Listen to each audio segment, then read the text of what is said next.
Mayor, sorry, we have to also ask you kasi there were several allegations po na ibinato po ni... Allegations? Well, sinasabi po niya na pilit niyo raw kung gustong burahin ang mga Kimbo sa distrito and sa Marikina. What can you say about that? Hindi ganun ang eleksyon. Walang binubura na kandidato. It's a democratic process.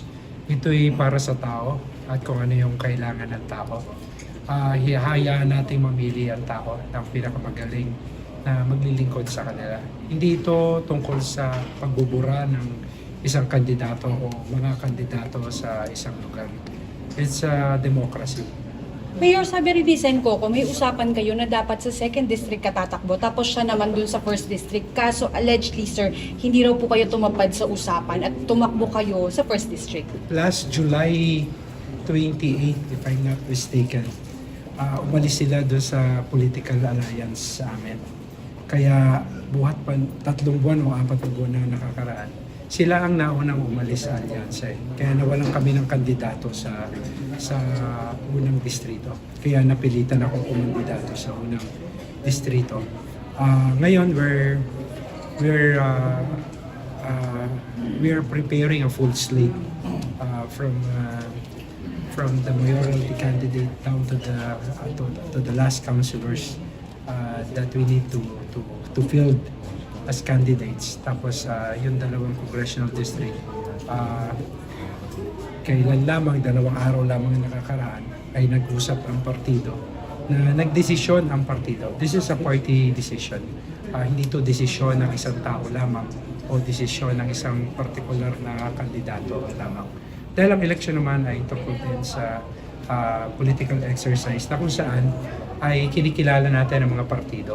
Kaya ang National Unity Party sa Marikina will be fielding a full slate of candidates. Sir, gaano kabigat yung magiging laban ninyo kay Senator Pumila? Hindi ko alam dahil tao naman ang magdidesisyon dito. Umaasa kami na makakapamili ng tama ang mga taga Marikina. Ako'y naging kinatawan ng unang distrito ng Marikina 2007 hanggang 2016. Ito yung original district ko. And this is, nung ako'y maging kinatawan ng distrito na nabanggit, yung unang distrito, ako ang kauna-unahang representante ng distrito niya. Way back in 2007, it was a newly created district. So, pinagsikapan namin noon na maamyendahan yung city charter namin para magkaroon ng 2 kinatawan ng Marikina sa Kongreso. Kasama si Konsehal Donon dati. Naglabi kami sa House of Representatives hanggang Senado para maka-create ng additional district. Bakit?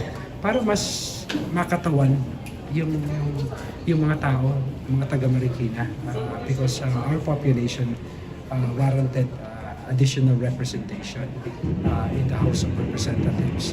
Una, yun, ako'y nagsilbing 3 termino na mayor at ito ngang kasalukuyang kumakatawan o congressional representative sa unang distrito ngayon ay aking asawa.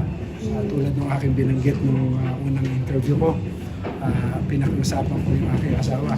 Kung hindi na siya ang kakatawan, maaaring ako naman ang kumatawan. At kung meron man akong kinatatakutan, ulitin ko, yung asawa ko lamang ang kinatatakutan ko talagang kalaban sa eleksyon. At tingin ko wala akong panalo sa asawa ko. Pero paano yan, sir, tatakbong mayor din si Constella? Magkakaharap sila ng asawa ninyo? Kaya nga sabi ko nga, ang desisyon na yon, hindi naman desisyon namin personal, kundi naging desisyon ng partido, ng mga konsehal namin, ng mga leader namin, ng mga taga Marikina na sumusuporta sa amin bilang mga leader ng mahabang panahon na nagsabi na may pagkakataong pamarahil na may pagpatuloy yung paglilingkod. At hindi lang basta may pagpatuloy, kundi mas mapabuti pa. It's a continuity with change. Isang continuity na may pagbabago. Dapat ma-level up yung services natin. With the advent of technology, iba na yung mga pamamaraan ngayon ng paglilingkod.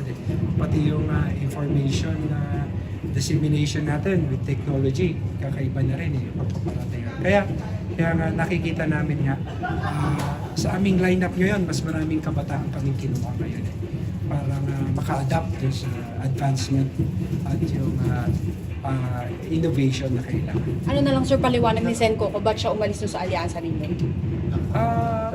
Dahil ang sinabi niya, ang totoo, tinext lang niya kasi yung aking si Congresswoman tinext lang nila na sila'y aalis doon sa alyansa dahil meron silang ibang nais na gawin at nakikita nila na mas magiging maluwag, mas maging maayos yung kanilang pagkilos kung wala sila sa alyansa. Ginalang naman namin yon, yung kanilang desisyon na yon. Kaya napilitan kami na maghanap ng kandidato para sa unang distrito kasi kung sila'y tatakbo raw ayon sa kanila bilang independyente, pero nalaman ko kahapon they filed as a nationalist candidate. Pero ang sabi nila nung umalis sila sa alyansa namin, sabi nila ay tatakbo sila bilang independent candidate na hindi naman nangyari nga ayon sa nabalitaan ko kahapon. Hindi namin alam kung mag-fulfill sila ng full slate, but from our end, sa bahagi namin, mag-fulfill kami ng full slate. I think it's our responsibility to our constituency. At bilang na rin sa partido, kailangan namin talaga mag-fill ng full slate. Hindi naman po pwedeng hindi kami maglagay ng kandidato sa lahat ng posisyon na pwede.